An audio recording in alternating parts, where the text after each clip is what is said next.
Bismillahirrahmanirrahim. Assalamualaikum warahmatullahi wabarakatuh. Perkenalkan, nama saya Muhammad Amin Dari, SHMH.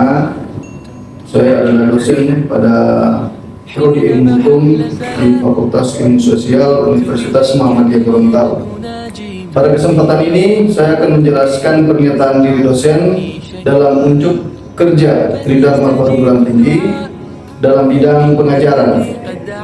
Salah satu mata kuliah yang saya ampuh di semester ini adalah mata kuliah Hukum Islam. Mata kuliah Hukum Islam berada pada semester 2 dengan bobot 2 SKS. Hukum Islam merupakan mata kuliah tim yang diampuh oleh 2 orang dosen tim teaching. Berikut deskripsi singkat mata kuliah Hukum Islam.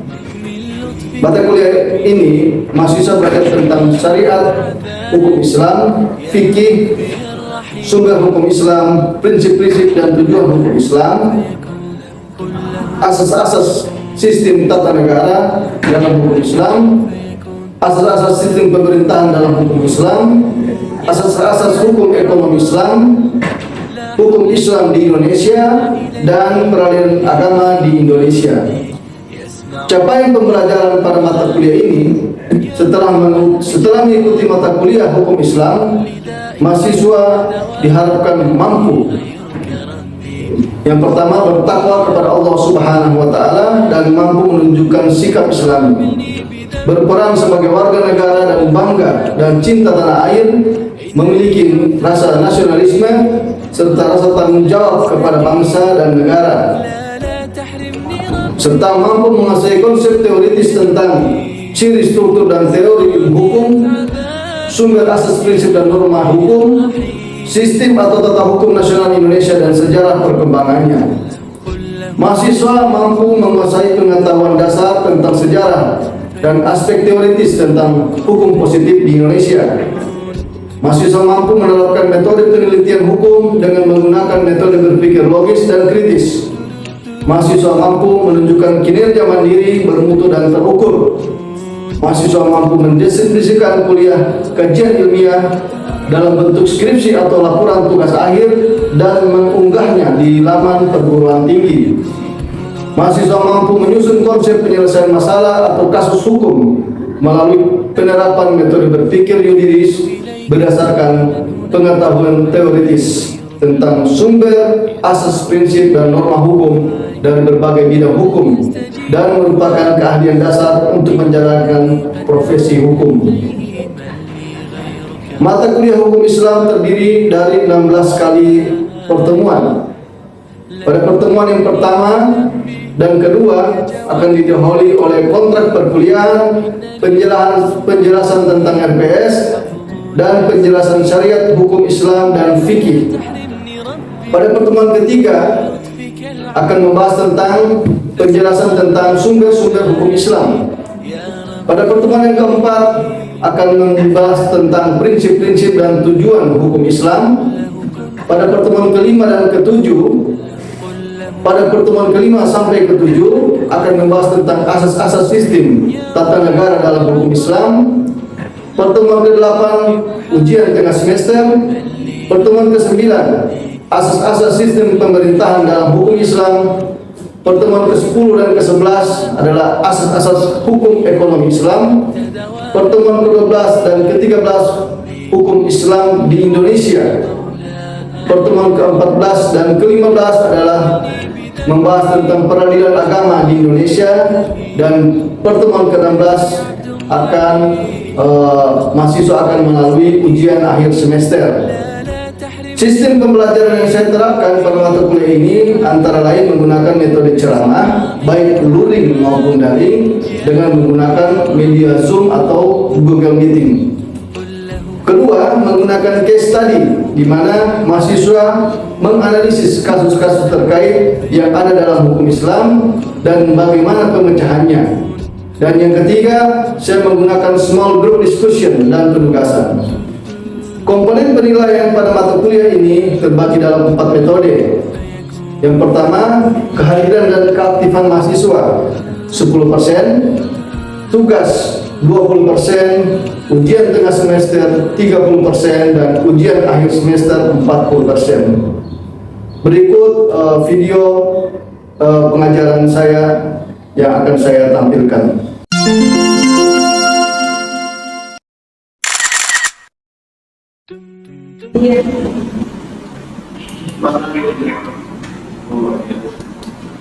Aliyah Sahadat Andi Irfina Damayan Dimadiha Yersul Fakir Hadir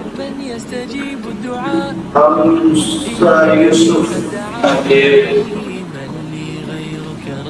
Muhammad Adam Maliki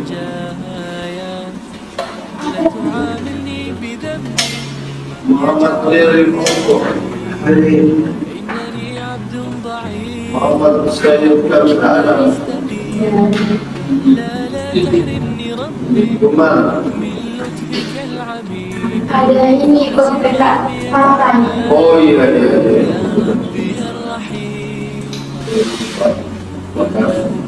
Mustafa Bima Rino Arvin Pakai Tiara Wahid Ibrahim Wahyudin Wai Hamzah Hadir. Itu nanti akan ada di semester atas, tergantung jurusan atau konsentrasi yang akan kalian ambil. Kalau kalian ingin mengambil konsentrasi perdata, tentunya pasti akan tersentuhan dengan Islam ini. Hukum pidana dan lain sebagainya ada sedikit tentang hukum, tetapi umumnya hukum perdata yang paling sering bersentuhan dengan hukum Islam, makanya ini dijadikan sebagai mata kuliah wajib di kampus itu. Selain pelajaran agama lainnya, ada hadisah, ada juga bahasa Arab. Dari Fakultas Hukum sendiri kita mewajibkan mahasiswa untuk produksi mata kuliah hukum Islam.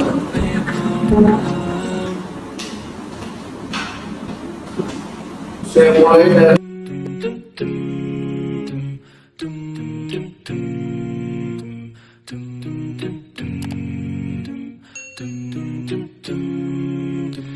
حينما حل البلاء جئت إليك ذليلا أناجي من لي غيرك ربي.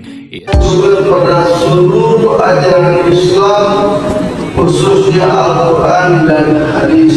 Jadi memang tujuan kita diciptakan di dunia ini adalah untuk beribadah. Allah Subhanahu wa Ta'ala mengatakan, "Wa ma khalaqtul jinna wal insa illa liya'budun." Tidaklah ciptakan jin dan manusia melainkan untuk beribadah kepada. Makanya jangan sampai kalian para mahasiswa oleh hari ini mungkin kalian sudah tanamkan itu. Oh, ternyata saya datang di dunia ini, saya lahir di dunia ini, tujuannya adalah untuk beribadah kepada Allah Subhanahu wa Ta'ala. Kalau kita berpikiran terlalu sempit, mungkin kita berpikiran ibadah Pak itu orang ini cuma sholat, puasa, apalagi ibadah lain, zakat, haji. Padahal makna ibadah dalam syariat Islam itu sangat luas.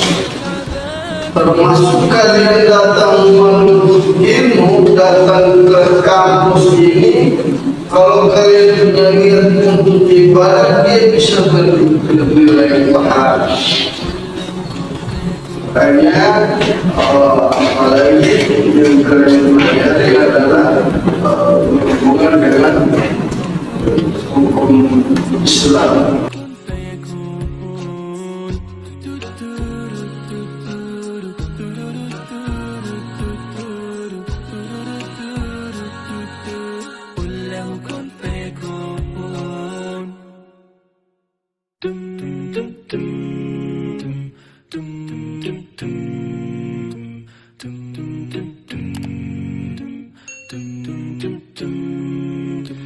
حينما حل البلاء جئت إليك ذليلا أناجي من لي غيرك ربي يسمع مني شكواي من يستجيب الدعاء.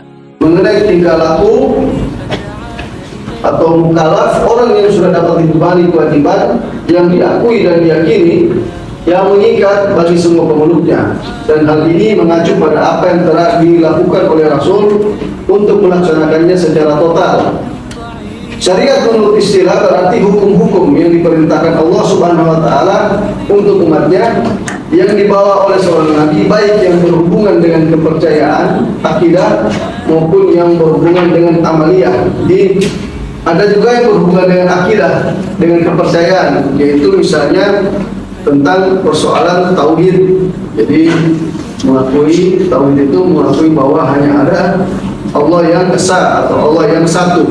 Itu maksudnya dari akidah.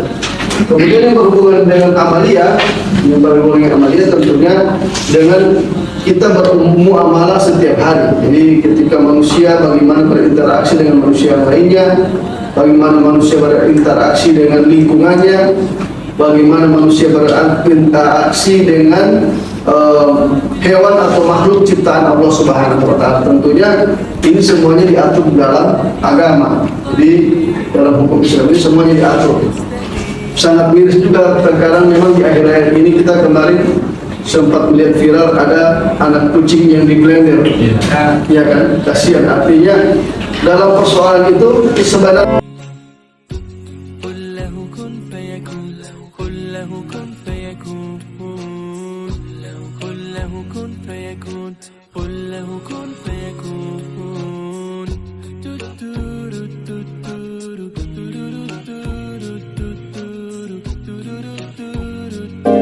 yang tanggal 1 Syawal di Indonesia itu ada 2, iya kan? Hari raya kan 1 Syawal. Jadi ada dua kelompok manusia.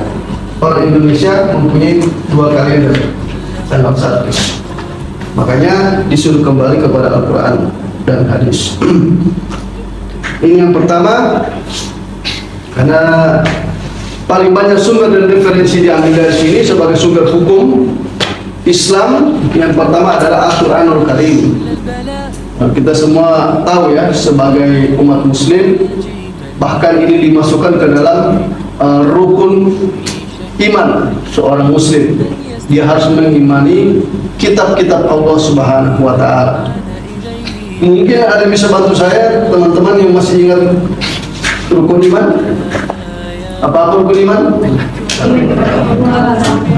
Yang pertama, iman kepada Allah. Kemudian iman kepada malaikat. Kemudian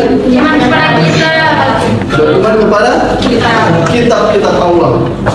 Jadi kitab-kitab Allah itu banyak, bukan cuma Al-Quran. Yang sebelum Al-Quran ada kitab-kitab yang diturunkan, Taurat, apalagi Injil, Zabur, dan disempurnakan di Al-Quran. Kemudian yang keempat, beriman kepada Rasul-Rasul Allah. Kita selama perjalanan hidup, Allah mengirimkan Rasul-Rasulnya.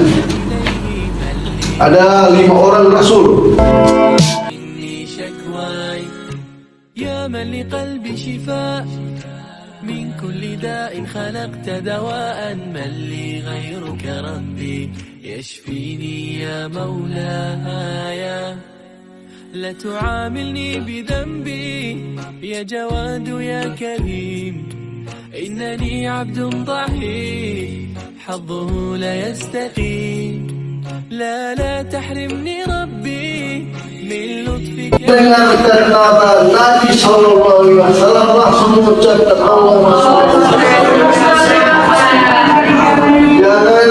kalian diam. Karena itu Nabi katakan, ketika ada orang mendengar namaku kemudian tidak bersalawat kepadaku, semuanya itu orang yang kikir. Bugili, orang-orang Muslim kikir, akhir.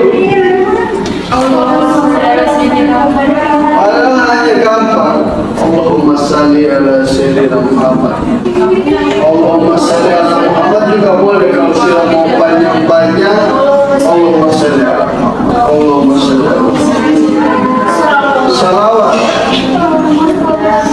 Kenapa Allah dan para malaikat bersalawat kepada Nabi, masa kita hambanya tidak mau bersalawat? Sudah keterlaluan. Ini bagus ya, kalau ada yang bersalawat jika mendengarkan nama Nabi SAW langsung disambut dengan salawat. Al-Quran memuat kandungan yang berisi perintah, larangan, anjuran, kisah Islam, ketentuan hikmah dan sebagainya. Al-Quran menjelaskan secara rinci bagaimana seharusnya manusia menjalani kehidupannya agar tercipta masyarakat yang berakhlak mulia. Maka dari itulah ayat Al-Quran menjadi landasan utama yang menetapkan suatu syariat. Ini menjadi landasan yang pertama ya. Yang kedua, hadis.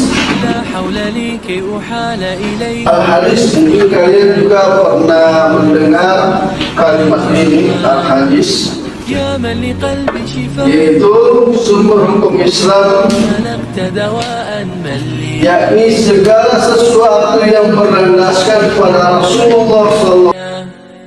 لا تعاملني بذنبي يا جواد يا كريم إنني عبد ضعيف حظه لا يستقيم لا تحرمني ربي.